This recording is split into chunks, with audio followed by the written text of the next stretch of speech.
Welcome to the DIY Tax Knowledge Center.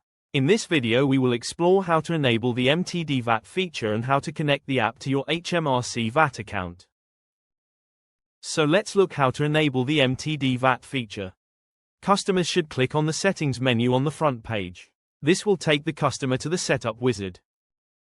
Customers have the option to enable one or both of the MTD services. To enable the MTD VAT feature, ensure that you have switched on the MTD VAT setting on this screen. If you have successfully enabled the MTD VAT feature, the next step in the setup process will take you to the VAT settings screen. Use this screen to set your default VAT rate. This will be used as the default setting when you enter income and expenses. You need to enter your VAT number and you will be prompted to select your VAT scheme. To make the app simple, we included an international setting. If you enable this setting, you will be prompted to select where you incurred an expense, and you will also be asked to specify the location of your clients. This information will dictate how we populate this information on the VAT submission screen.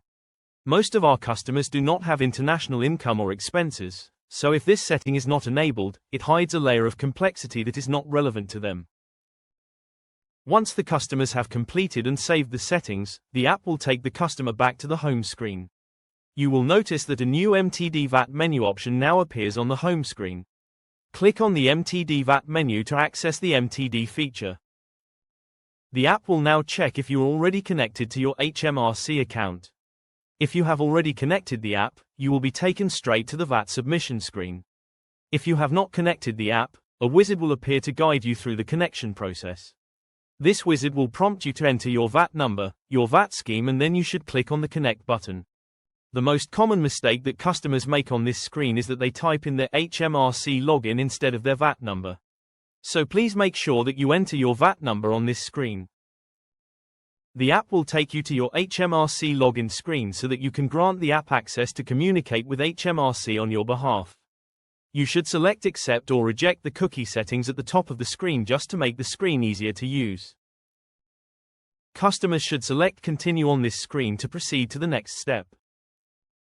Customers should enter the HMRC login details and click on the Sign In button to progress to the next step. The most common mistake that customers make on this screen is that they use the wrong HMRC login when connecting the app to HMRC. Please ensure that the HMRC login that you are using to connect the app does actually have access to the VAT number.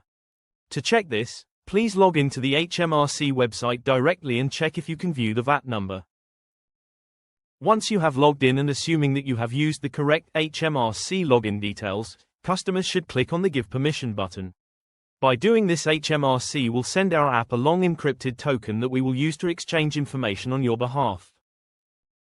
After you have clicked on the Give Permission button, the process will take you back to our app and you will be able to see your VAT information, including the quarters that you need to submit. For security reasons, the token that connects our app to HMRC expires after 18 months. After which you will be required to reconnect the app to HMRC to renew the token. I hope that this video tutorial has answered any questions you may have had about how you can connect the app to your HMRC account. You are now ready to make a VAT submission. We will cover this process in another video. And in that video, we will explore the various digital record keeping options. They include using our app to maintain your digital records or using a spreadsheet. Thank you for watching.